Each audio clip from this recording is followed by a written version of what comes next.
유대인 명절에 헬라인 몇 사람이 예수님을 만나고 싶다고 찾아옵니다.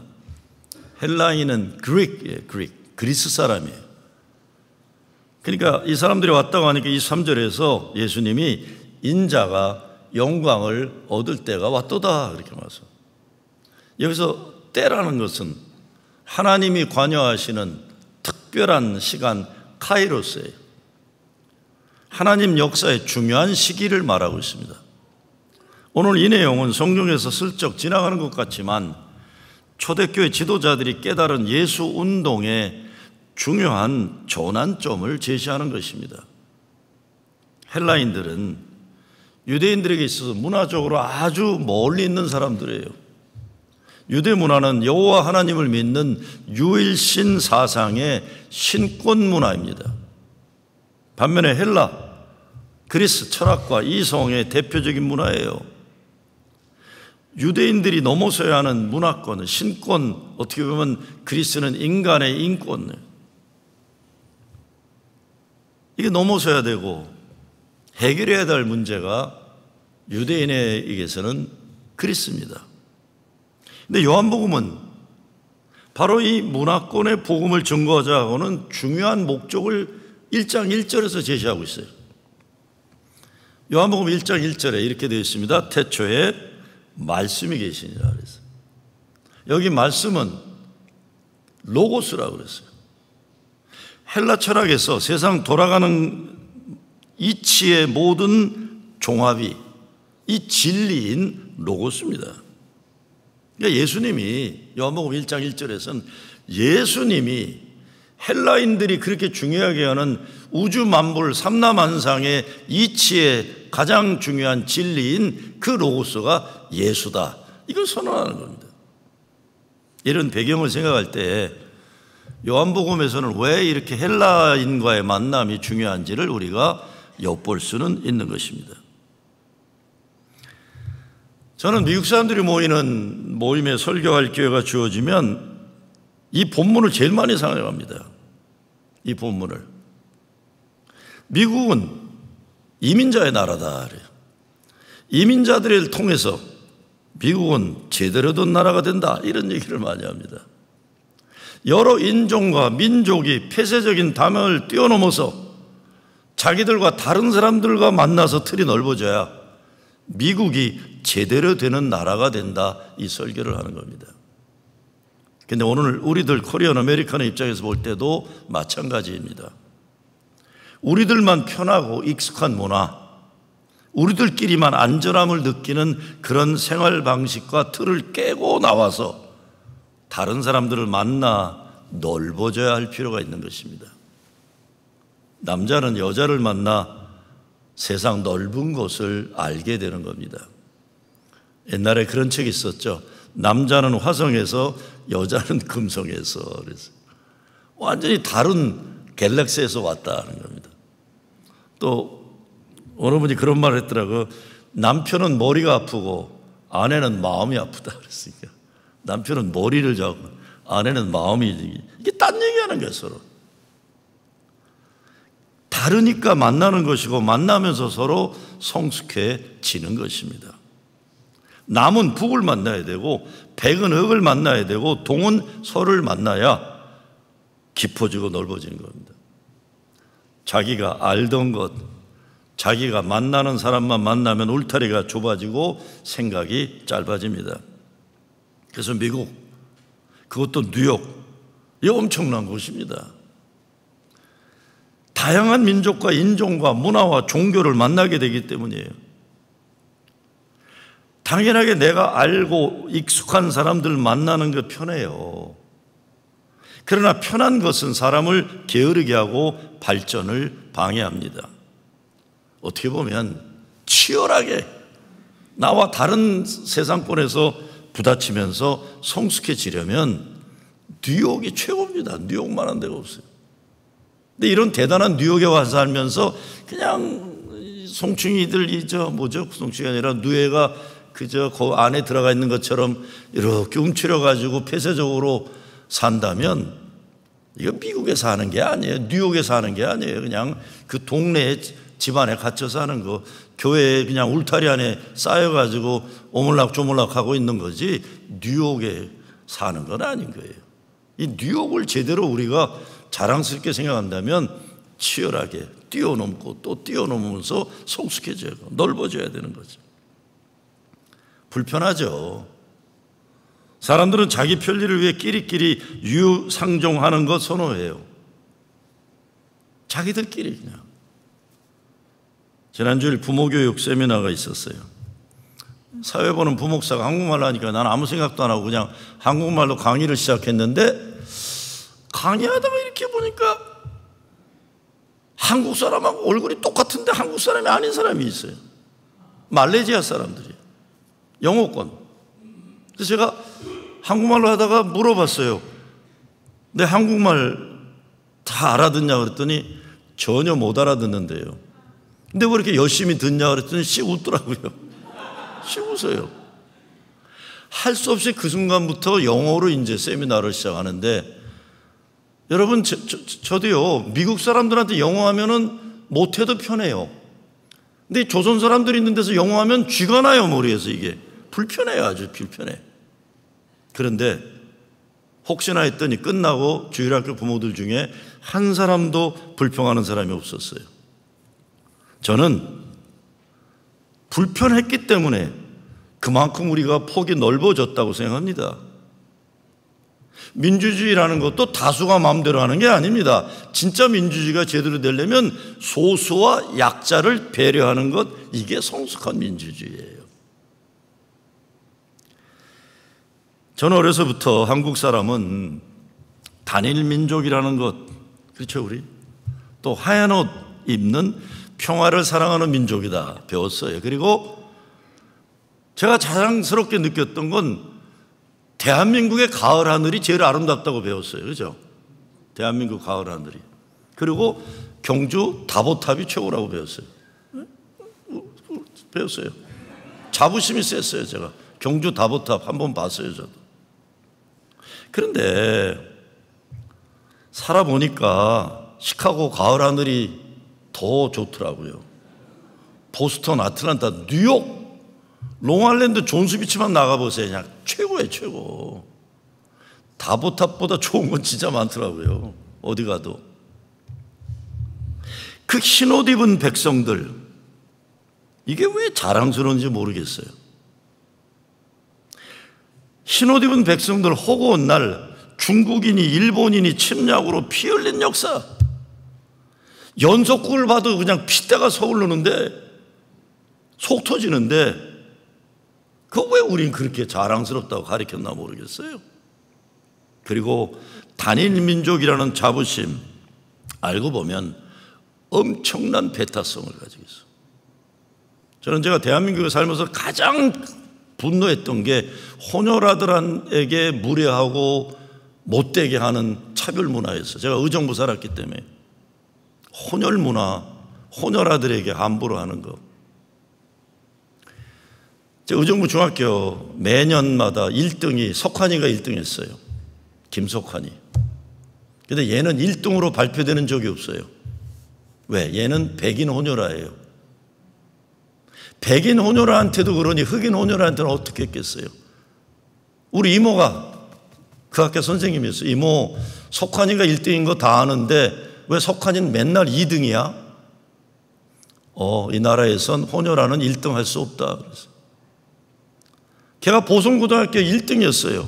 근데 보성고등학교 입학에 2등으로 발표됐어요. 대한민국에서는 혼혈아는 1등이 안 된다고 그랬어요. 난 아주 분노가 그게 이런 나쁜 놈은 알아. 근데 그거 아세요? 내 친구 석환이는 그것이 삶의 상처가 되어서 인생이 참 불행하게 끝났어요. 그렇게 못된 짓 하는 거 우린 몰라. 왜? 다수들이니까. 우리 마음대로 해도 되니까 다수들은. 그러면서 미국의 소수민족으로 살면서도 그런 죄악에 대해서 부끄러워할 줄 모르는 거예요.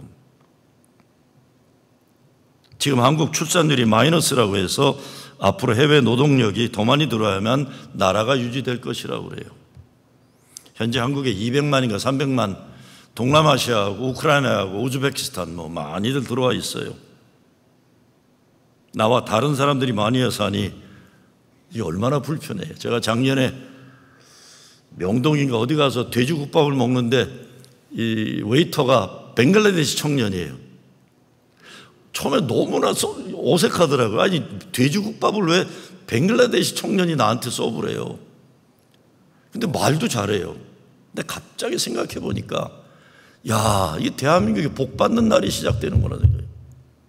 이 나라에 벵글라데시 청년이 돼지국밥에서 웨이터도 해는 나라구나. 이 나라에 벵글라데시 청년이 국회의원도 되는 날이 올 수 있는 거예요, 다. 아, 이 나라가 이게 복받는 시작인가 보다. 선진국 만들어주시는구나. 미국은 이민자의 나라이기 때문에 오랜 세월 잘못도 많이 했지만 성숙해진 나라입니다. 누가 뭐래도 성숙해진 나라예요. 왜? 자기와 다른 문화권을 서로 존중하며 살아가는 걸 배운 거예요. 제가 신학교 때 교수가 질문을 하더라고요. 제가 한국 사람인 거 아니까. 너 불교에 대해서 아느냐 물어봐요. Do you know Buddhism? 그래요. 제가 펄쩍 뛰었어요. I don't know Buddhism. 나 그런 거 모른다. 그랬더니 교수가 날 한참 보더니 이렇게 말해요. 아니, 네가 자라난 나라와 문화의 중요한 바탕이 되는 불교에 대해 모른다는 거데 왜 그렇게 펄쩍 뛰며 난리를 치냐? 가로 열고 못난 놈 가로 닫고요. 한국에서 살다가 온 내가 불교를 모른다는 것을 자랑스럽게 여기는 것은 너 자신을 부정하는 부끄러운 일이다. 그래서 여러분, 우리는 예수 믿는 사람은 불교니 뭐니 알면 안 되는 거로 착각하고 살았어요. 제가 그 말에 큰 도전을 받았어요. 저희 어렸을 때 외갓집에서 예수 믿기 전에 제사를 지냈어요. 저희 할아버지가 할아버지가 3대 독자고 외삼촌이 4대 독자예요. 그러니까 제사를 잘 지내요. 열심히 지내요. 저희 아버지는 기독교인이죠. 할아버지가 평양 선교교에서 장로교 목사셨고 나중에 아버지도 목사 됐지만 아버지는 아주 남한에 내려와서 자기가 기독교인이라는 것에 대해서 굉장히 철저하셨어요. 외갓집에서 제사 지낸 날 우리 삼형제는 못 갔어요. 근처도 못 가겠어요, 아버지가. 지금 생각해 보면 그래요. 우리 아버지는 제사 끝나고 나서 밥 먹을 때라도 가시지 못 가겠어요. 그날은 그냥 못 가는 거예요. 제가 어려서요, 동네 사람들 고사 지내잖아요. 뭐 동덕국 뭐 무당들 하기도 하고 뭐 제사도 지내고 또 고사떡 돌리잖아요. 김이 모락모락 나는 고사떡. 그거 얼마나 먹고 싶어요. 우리 못 먹었어요. 아버지가 먹으면 안 된다고 그랬어요. 여러분, 그 고사떡에 말린 호박 들어가면 얼마나 그 환상적인 조합이었죠. 말린 고사떡 하고 호박 들어간 거. 난 못 먹었어요. 지금도 한이 맺혀 있어요. 안 된다. 기독교인은 우상에게 드려졌던 거는 못 먹는다. 이런 게 얼마나 많았습니까? 어쩌면 우리 아버지는 평양에서 혼자 내려오셔서 자기를 지켜내기 위한 몸부림이었을 거예요. 그렇게라도 자기를 지키셔야 됐을 거예요, 아마. 근데 나는 평상시에 외갓집 할아버지하고 낚시도 하고 삼촌하고 낚시도 가는데 외갓집 제사 지내는 날을 못 가는 거예요. 여러분, 혹시 기억나시나 몰라. 옛날 한국에서 교회 다니시던 분 어렸을 때 주일날, 대한민국에서 주일날 예배 드릴 때 대표기도 하는 분들이 제일 많이 쓰는 레파토리가 2개가 있었어요. 첫째 뭡니까? 하나님, 빨갱이들이 득실거리는 평양에 핵폭탄 떨어뜨려 폭삭 망하게 해주시오. 그렇게 해서, 그렇죠? 기억나세요? 두 번째는 뭐예요? 대한민국 산마다 득실거리는 하여간 뭐 깎아중이라고도 하고 뭐 절 무너뜨려 주시옵소서. 그럼 또 뭐 아멘들하고 난리치고 그랬어요. 아마 오는 날 그런 기도하면 경찰에서 잡아갈 거예요. 불교 탄압 뭐 이래가지고 다. 나는 의정부에 살았기 때문에요.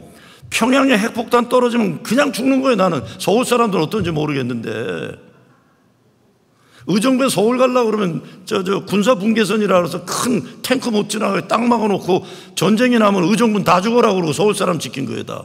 그러니까 나는 아주 평양하고 가까운 나라에 살았기 때문에. 여러분, 대한민국 기독교인들이 불교 사찰 다 무너지라고 기도하고 불교 신자들이 그냥 대한민국 예배당 무너지라고 목탁치고 있으면 그 나라가 다 망하고 살았겠습니까? 하나님이 그런 기도 안 들어주시면 얼마나 감사해요. 난 진짜 이 못난 기독교인들의 기도 하나님이 안 들어주시는 게 얼마나 감사한지 몰라요. 우리 그렇게 못나게 살았어요. 그러면서도 예수 믿는다고 뭐 굉장히 폼 잡고 그랬어요. 20세기 유대 종교와 하시든 철학의 큰 스승이었던 아브라함 헤셸이 이런 말을 했습니다. 영어로 한번 읽어볼게요. Any God who is mine but not yours. Any God who concerned with me but not with you is an idol. 그랬어요. 어떤 하나님이라고 해도 나에게만 하나님이고 너에게는 아니라면, 어떤 하나님이라고 해도 나에게만 관심 가지고 너에겐 무관심하다면 그것은 하나님이 아니라 우상이다. 그래서 여러분, 이게 뭔지 깊이 생각해 봐야 돼요. 유대교 함부로 무시하지 마세요. 깊이 있는 종교예요. 깊이 있는 종교. 나와 사상과 이념, 문화와 종교가 다른 사람들은 모두 망하기를 바라면서 하나님을 자기가 원하는 그런 목적으로 사용이 된다고 생각하는 것, 이거 우상숭배라는 거예요. 그러니까 오늘날 예배당에서 일어나는 게 우상숭배가 너무 많다는 거예요. 참된 신앙이 아닙니다. 나의 하나님은 너에게도 하나님이시고, 나를 사랑하시는 하나님은 저 사람도 사랑하시는 거예요. 폐쇄적이고 배타적인 것을 믿음 좋은 것으로 착각하면 우상숭배하는 겁니다. 하나님이나 예수님과 관계없는 짓들 열심히 하고 있는 거예요. 이런 문제가 잘 드러나는 것이 자기 자신을 이야기할 때 남들과 다르다는 것 가지고 말하는 것이 그것이에요. 그래서 사람을 차별하고 우월감 가지고 그러는 것입니다. 자기 정체성과 주체성을 남과 다른 것 가지고 가오잡는 푼수가 얼마나 많아요. 우리 한 10여 년 전에 대한민국 젊은이들의 의식조사를 했어요. 그랬더니 대한민국의 젊은이들이 자기 정체성을 얘기할 때 대부분이 북한 사람이 아닌 것으로 자신들의 정체성을 이야기하고 있는 걸 발견했어요. 세계적인 글로벌적인 생각이 아니라 북한과 비교해서 우월감과 자기 존재감을 가진다는 것, 참 딱한 노릇이에요. 경제니 뭐니 선진국의 대열에 서는지 모르지만 의식 구조는 후진국을 벗어나지 못한다는 거예요. 왜? 자기밖에 모르니까. 한 개인을 생각할 때도 마찬가지입니다.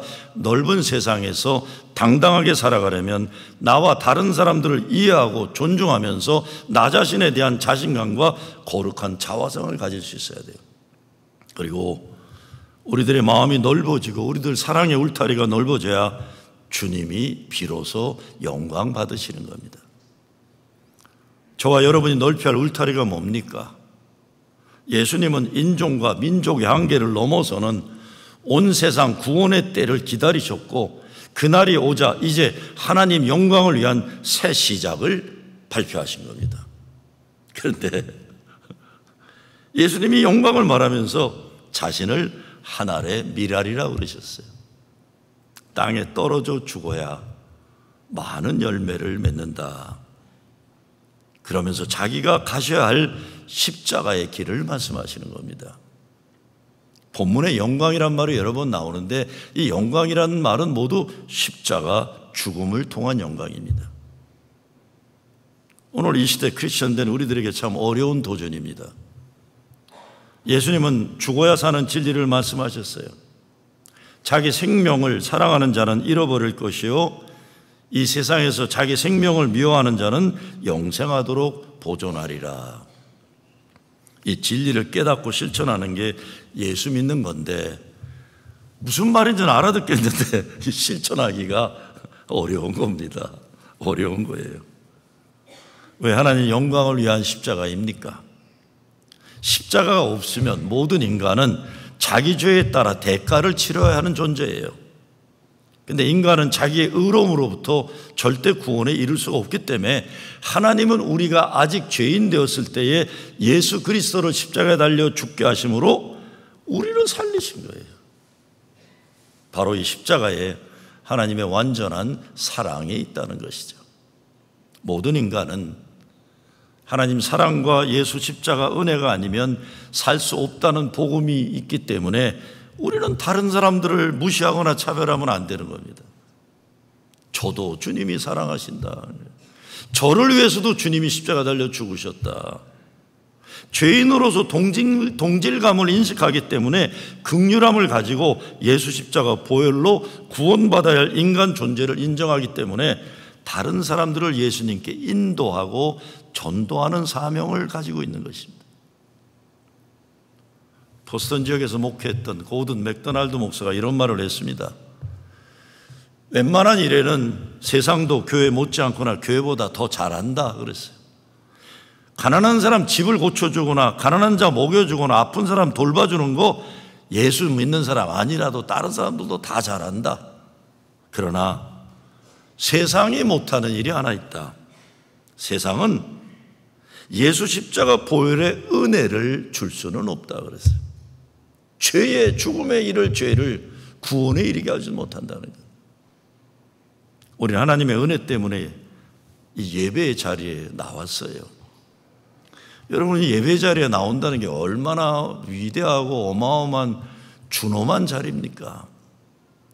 이 예배 자리를 가볍게 여기지 마시기 바랍니다. 와서 쓸데없는 생각하고 앉아있고 이러지 마세요. 이 예배가 예수가 죽으심으로 우리를 살리신 부활의 축제가 예배 자리예요.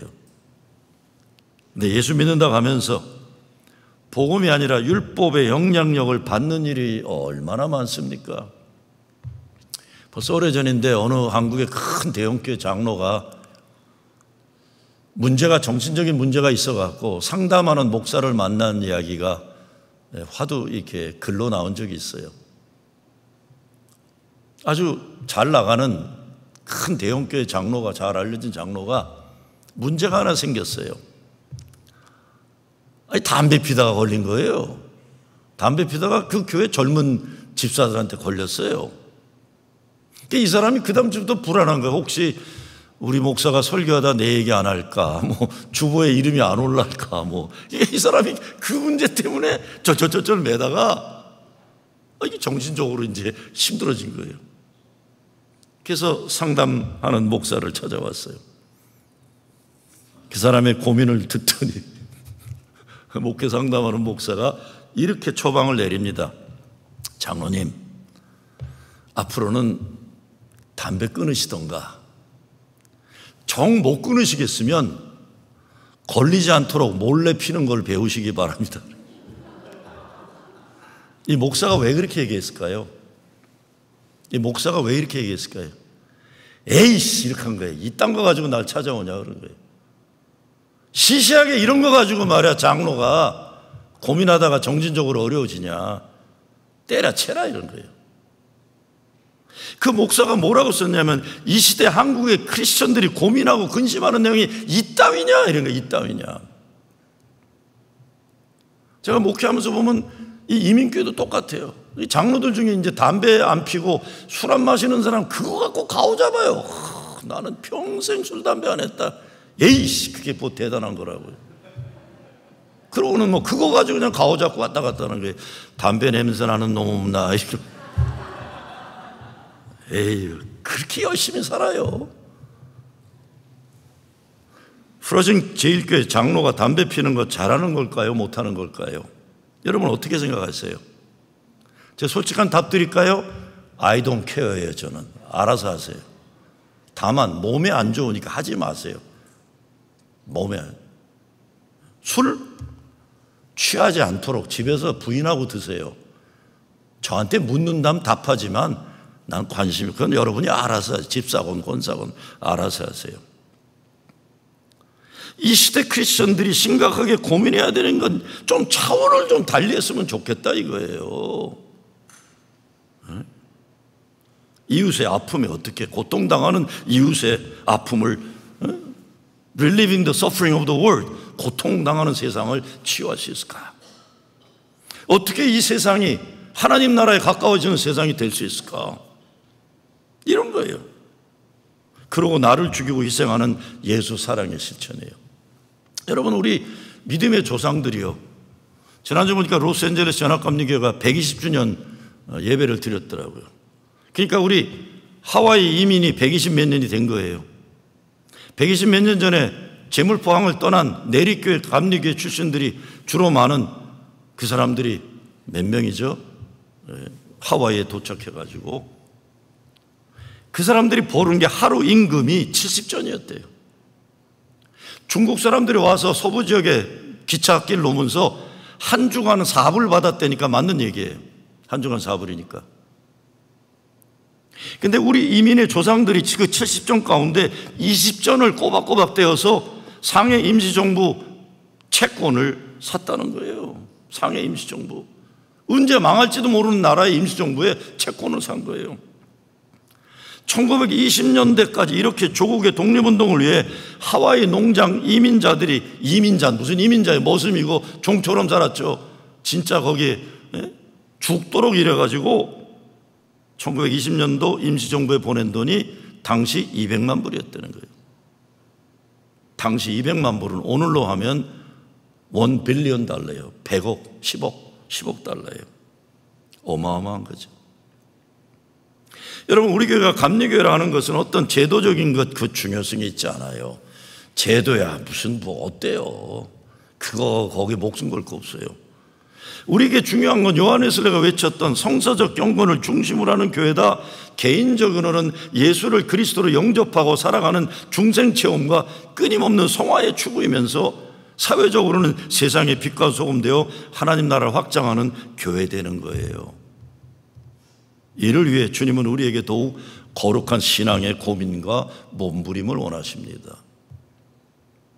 오늘 본문 31절에 보면 이 세상 임금이 쫓겨나리라고 하셨어요. 하나님 영광을 위한 삶을 살려면 우리 속에 자리 잡고 있는 세상 임금을 내쫓아야 됩니다. 그걸 중요하게 여겼던 거 내쫓고 오직 주님만이 나의 왕 되시도록 해야 되는 거예요. 그 주님이 나의 인생의 주인이지 세상의 권력자들이 아니라는 거죠. 마지막으로 36절 말씀을 보면 너희에게 아직 빛이 있을 동안에 빛을 믿으라. 그리하면 빛의 아들이 되리라 그랬어요. 아직 빛이 있을 동안에. 우리 시간이 그렇게 많은 게 아닙니다. 시간의 긴박성이에요. 얼마나 살겠다고 그렇게 못난 짓들 하고 살아요. 시간의 긴박성이에요. 인생 만만대로 살지 말라는 거예요. 하나님이 우리에게 정해놓으신 시간의 한계가 있으니 빛의 삶을 살아라. 어둠의 자식들 짓하지 말고. 이 말씀을 오늘날 우리 성도들이 또 우리 교회들이 세상에 빛되는 사명을 제시하는 겁니다. 사회학자들이 한국교회를 평가하면서 두 가지를 평가했어요. privatization, 개인화되어 있다. 두 번째는 sectarianism, 종파주의적이다 그랬어요. 자기 뺏기 모르는 거야. 세상 살기가 힘들다고 그냥 교회는 그냥 이렇게 위로해 주는 걸 뭐 대단한 거로 생각했다. 나쁜 건 아니지만 점점 개인주의적인 거예요. 나 뺏기 모르는 인간. 나 뺏기. 종파주의라는 건 세상에서 도피해서 살아가는 폐쇄적인 세상과 담을 쌓고 사는 적대관계를 가진 문제를 얘기합니다. 그런데 진짜 문제는요, 이렇게 편파적이고 종파적인 사람들이, 예수쟁이들이 사회 정치 문제 전반에 걸쳐 정답을 다 가졌다고 생각하면서 막 이렇게 난리치고 다니는 거예요. 막무가내인 짓들 하는 거예요. 옛날에는요, 예수 믿는 사람들이 정치 좀 관심 없다고 이렇게 떨어져서 있었어요. 근데 요즘은 그게 아니에요. 종파주의적이고 개인주의적인 인간들이 자기들이 세상을 바꾸겠다고 정치 문제, 경제 문제 아각거리면서 그런다는 거예요. 이번 뉴저지 연방 상원의원 민주당 후보 경선에 여러분 잘 아시는 한인 2세 앤디 킴 연방 하원의원이 지금 뛰고 있어요. 코리안 이민 역사 120년 이르러 상원의원 후보가 된다는 것 역사 처음이에요. 이제 민주당 후보가 되어야죠. 감사하고 자랑한 일이에요. 이분이 그걸 뛰어넘으면 대통령도 될 수 있는 거예요, 우리 후손들이. 그런데 한인 1세들, 좀 동네에서 돈 좀 벌었다는 몇 사람하고 목사라는 인간들이 그분을 찾아가서 자기들 극우 정치 입장을 말하면서 자기 말 들어라 그런 거예요. 너 그렇기 때문에 한인들이 너 안 찍어줄 거다 그런 거예요. 여러분, 앤디 킴이 생긴 거는 어린 사람 같지만 연방 하원의원이 재선한 3선인지 2선 했어요, 최소한. 별거 아니라 그러지만 빌 클린턴이나 바락 오바마가 했던 로드 스칼라예요. 미국의 행정과 외교와 정치의 전문가예요. 근데 그 사람이 2세고 외모가 어려게 보인다고 해서 동네 목사들이 돈 좀 벌었다는 몇 사람들이 찾아가서 편파적인 세계관을 가지고 당신 그러면 어렵다 이런 말을 했다는 거예요. 웃기는 사람들이죠. 설령 이런저런 작은 부분 정치적 견해가 다르다고 해도 한인 2세가 연방 상원의원 나오면 2세, 3세 미래를 위해서라도 그 미래를 열어주는 어른들이 되어야 돼요. 저는 제가 가진 정치관 때문에 저를 비판하는 후배들이 있어요. 왜? 저는, 여러분 잘 들어요. 저는 특별한 문제가 있는 사람이 아니라면 나는 공화당이나 민주당이면 아시안이나 코리안을 찍어요. 무슨 말인지 아세요? 저는 특별한 문제가 아니라 남자가 아니라 여자를 찍습니다. 왜? 약자 편에 드니까. 저는 만약에 앤디 킴이 특별한 문제가 있는 사람이 아니라면 공화당으로 나온다 해도 난 선거 자금 대줄 거예요. 무슨 말인지 아시겠죠? 그랬더니 후배들이 목사님 공화당은 아니죠. 난 그렇지 않다. 나에게는 소수민족의 인권과 코리언들의 미래가 더 중요하다. 뭐는 정치관 내가 보니까 민주당 놈이 해먹건 공화당 놈들이 해먹건 큰 차이 없더라 그랬어요. 나는 소수민족 약자들이 보호받는 게 더 중요하다. 그런데 우리 후손들의 미래를 전체를 봐야 되는데 자기들의 정치적인 그런 쪼잔한 그 견해 가지고 시비 거는 못난 늙은이들이 얼마나 많은지 몰라요. 그냥 유튜브 보고 그냥 여기저기서 조선일보 보고 베낀 거 가지고 그냥 서로 아는 체들 하면서 그런 짓들 해요. 근데 어느 동네나 이런 못난 사람들이 막무가내 황폐 부리면 막아내지를 못해요. 점점 망가져요. 예수 믿으면서 오히려 세상 가치관보다 더 고상하고 우리가 수준이 좀 높아야 돼요. 세상 사람들이 존경하고 존중하는 사람들이 되어야 돼요. 동네 창피하고 역사 발전에 걸렸던 데는 무식하고 무지하고 무리한 집단으로 평가받으면 우리 후손들 이 땅에서 자랑스럽게 못 살아갑니다. 제발 부끄러운 늙은이들 되지 말아야 돼요. 우리요. 요즘은 어떤지 모르지만 한동안 한국에서는 입시철만 되면 절에서나 교회에서나 대학 입학 100일 새벽기도 막 절에서도 막 하고 교회에서도 막 하고 다 했어요. 우리 자식 서울에 있는 대학 가게 해달라고. 근데 어느 교회에서 100일 새벽기도를 했는데 목사 딸이 대학에서 미끄러져 떨어졌어요. 그랬더니 그 교회가 문제가 생겼어요. 야, 이거 목사 딸도 떨어진 거 보니까 첫째, 우리 교회 목사 영역이 없나 보다. 아니면 같이 떨어진 사람들은 기도해도 소용이 없나 보다. 이렇게. 이런 종류의 신앙이 오늘날 교회를 잡아먹고 있습니다. 오직 믿음이 어쩌고 외쳐대다가 그 믿음이 자기 뜻대로 안 되면 신앙을 통째로 버리는 그런 교회를 망하게 만드는 일들이 얼마나 많은지 몰라요.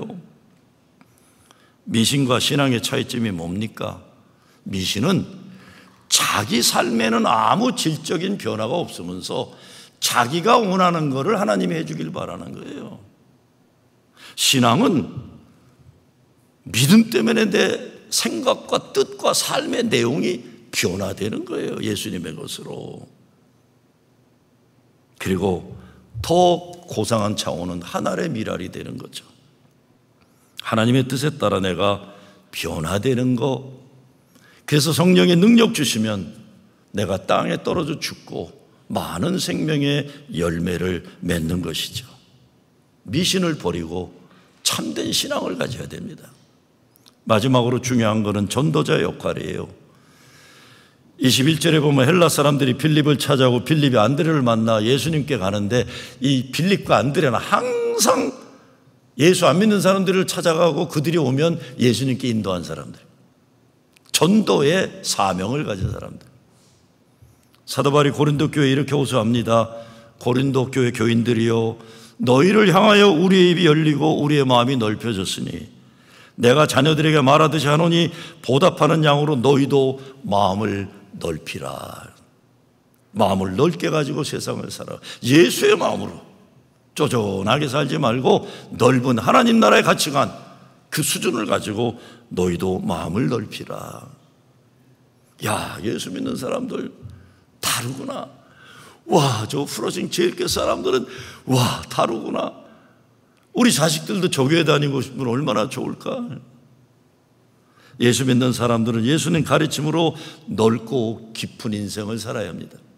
무엇보다 세상에 속한 존재가 아니라 천국을 지금도 살고 죽으면 영원한 천국 살고 하나님 나라를 이 땅에 이루기에 하나의 미랄이 되어야 한다고 주님 말씀하세요.